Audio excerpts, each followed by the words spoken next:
فضای غبارآلوده استدیو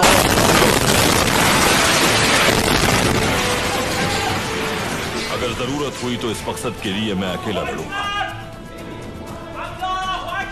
अगर आपको अपनी जिंदगी से प्यार है तो जाकर खैमों में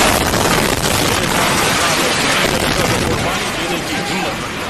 हम आपके साथ हैं। که شنیدی صدای متجاوز به خاک وطن، صدای متجاوز به صدای حق و حقیقت است. آنچه که ملاحظه کردید، صدایی که شنیدید، فضای غبارآلوده استدیو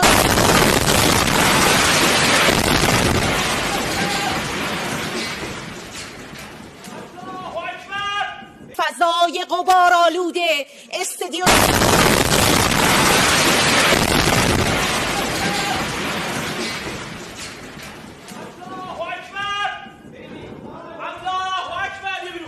فضای غبارآلوده استدیو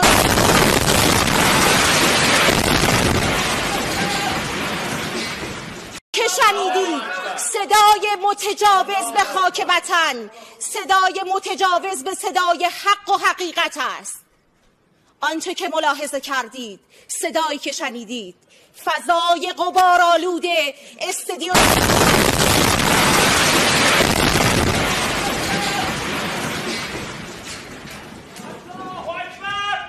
فضای غبارآلوده استدیو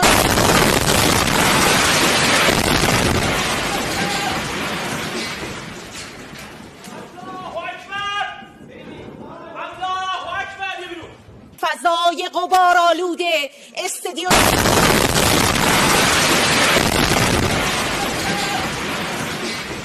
که شنیدید صدای متجاوز به خاک وطن، صدای متجاوز به صدای حق و حقیقت است. آنچه که ملاحظه کردید، صدایی که شنیدید، فضای غبارآلوده استدیو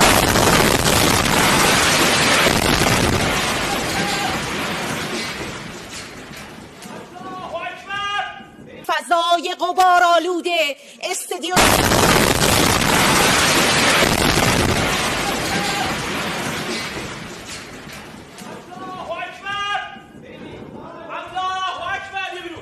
فضای غبارآلوده استدیو